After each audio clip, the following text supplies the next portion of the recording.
tell what is the percentage of those whose voters' cards were there, but they're not interested in coming to pick them, as against those who were really wanted to get their cards, but owing to no fault of theirs, they couldn't get it. And so they just felt we could not just dismiss 23 million people and say, look, too bad. I mean, if you didn't get it on deadline day, people have to go ahead and vote. But I have a feeling that, well, if they didn't get February 8th, I'm sure INEC would have extended it, because there was still a huge number of people who have not been able to get their permanent voters card.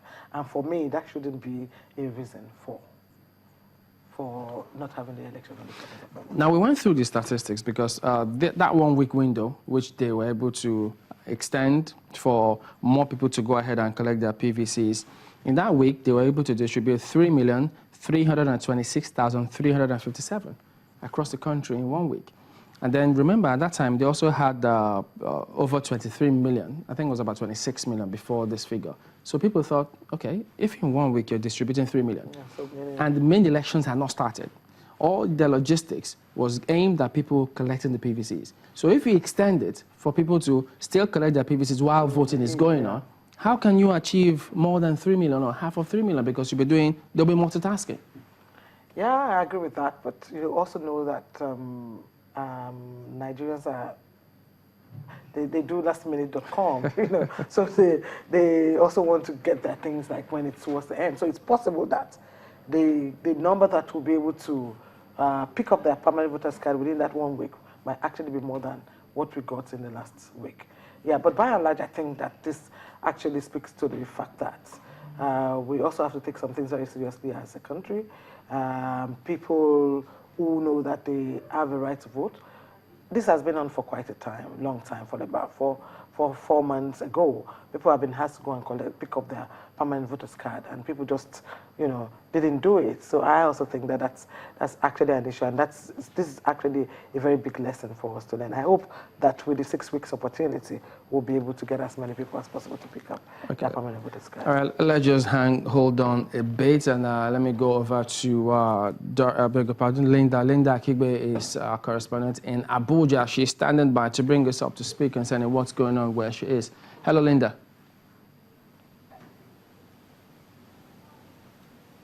Thank you. Now, INEC's postponement of the 2015 general elections has understandably thrown up all sorts of reactions from political parties, candidates in elections, lawyers, civil society organizations. The list is endless. Now, since the election was postponed, you get a feeling of palpable disappointment, especially from the opposition All Progressives Congress, which has its headquarters right here in Abuja. We got the first reaction on the postponement from the party's presidential candidate, retired General Muhammadu Buhari, who briefed journalists yesterday. And he feels that INEC has been boxed into a situation where it has had to bow to pressure. And he says the independence of INEC has been gravely compromised. But in the midst of this disappointment, he is calling for calm among his followers and for them to ignore all sorts of provocations. Now, today, the APC also briefed journalists, and the chairman of the party, Mr. John Oyegu, is making some pretty serious allegations against the PDP and the military. He accused the military high command of being in a dangerous alliance with the ruling People's Democratic Party to subvert the democratic will of the people. But the PDP Publicity Secretary, Mr. Urisametu, yesterday maintained that the party has nothing to gain from the postponement of the elections. Back to you, Lagos. All right, thank you, Linda. Well, our correspondent, Linda Akigbe, bringing us up to speed concerning what's going on, where she is about the elections. We'll take a break. We'll be back in just a moment. Join us again. Welcome back to Nigeria 2015. Well, earlier, before we went to break, our correspondent, Linda Akigbe from Abuja, had told us about the press conferences held in Abuja and those who said, well, security also playing a dangerous game. But Major General Chris Olukolade, Director of Defense Information, spoke to us earlier about such accusations. Here's what he said. Well, all I can tell you is that the operations are continuing. The plans are being farmed up to ensure that the subsequent days in the mission is accomplished in concert with all our allies in the battle against terrorists, as well as working to ensure that every subsequent security responsibility is properly discharged. Okay, sir. When we look at it, the fact that at this time, when there's a 6 weeks window given, one will want to ask, how possible is it to secure the Northeast within this window? Well, the important thing is for us to keep doing our best as we've been doing. What we can tell you is that the changes and the plans must be given a chance to deliver in terms of expectation, and everyone here remains optimistic, and everyone is putting its best to get the result that is best for the nation. Okay, because a lot of Nigerians are expectant. We are hopeful. Our joy is to see that the Boko Haram insurgents are crushed. Is there a time that Nigerians should be expecting that this insurgency will be brought to their feet? Well, everybody remains optimistic, like I mentioned earlier.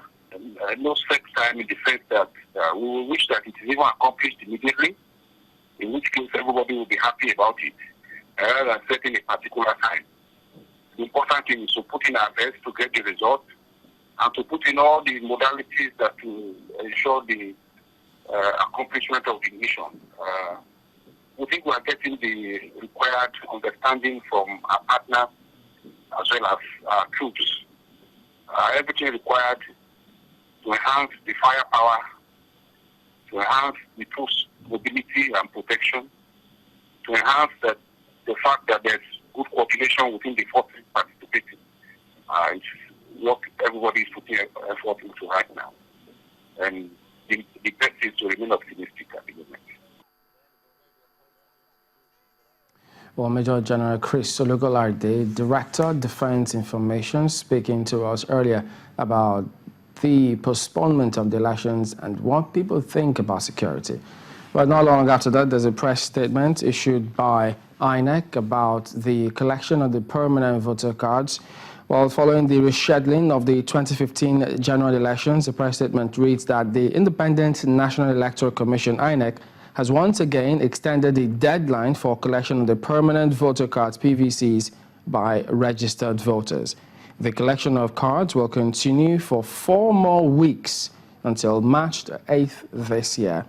The Commission says that they hope that this extension will finally avail every registered person yet to collect his or her PVC the opportunity to do so in readiness for the